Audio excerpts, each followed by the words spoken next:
Here is the answer for the day 2 BELWORK. Let's see what we can do with decimals.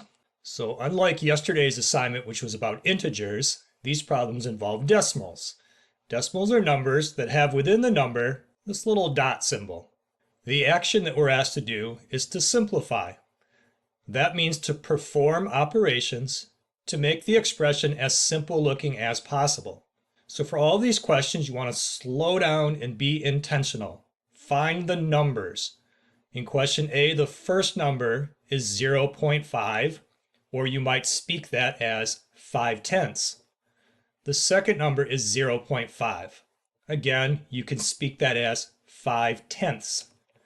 Then look for the operator telling you what to do with the two numbers. This is an addition problem. 0.5 plus 0.5 is 1. Or you might give the answer as 1.0. You would do that if you were in a science class and these numbers that you're adding are measurements that came from measuring devices, because including that extra digit communicates the precision of those measuring devices. They were able to measure something to the 10th position. Question B, 1.2 plus 0.8. Again, intentionally slow yourself down and really focus in on the components that create this math expression. The numbers are 1.2 and 0.8.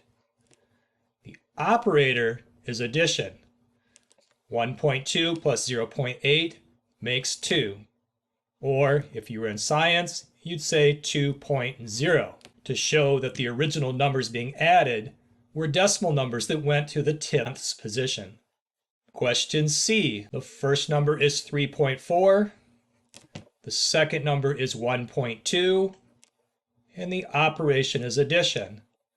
This makes 4.6. Now, if you can do that just in your head, that is excellent. If you need to do it on paper by writing down the two numbers like this, and then adding in columns, you can do that. 4 and 2 makes 6. Bring the decimal point down, and 3 and 1 makes 4. Question D, 10 subtract 2.5 is 7.5. 10 subtract 2 is 8, but we're subtracting an extra 0.5 on top of that, so 7.5. Question E, the first number is 5.7. The second number is negative 5.3, and the operation is addition. Because the two numbers being added have different signs, one is positive and one is negative, you find the difference between the absolute values of the numbers. The difference between 5.7 and 5.3 is 0.4. Adding a negative number to a positive number is equivalent to a subtraction problem. Question E is exactly the same as 5.7 subtract 5.3. Question F, 0.85 plus what number is equal to 0.92? If you start with 0.85 and you need to end up with the larger number 0.92, the number being added must be a positive number. What positive number must be added to 0.85 to end up at 0.92? And the number is 0.07.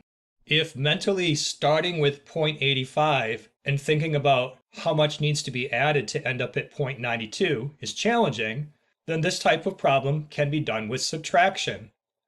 What's the final answer we want to end up with? 0.92. What number did we start with? 0.85. What is the difference between these two numbers? I'll borrow from the 9, creating an 8. Bring over that 1 that was borrowed. 12 subtract 5 makes 7. 8 subtract 8 makes 0. And bring the decimal point straight down.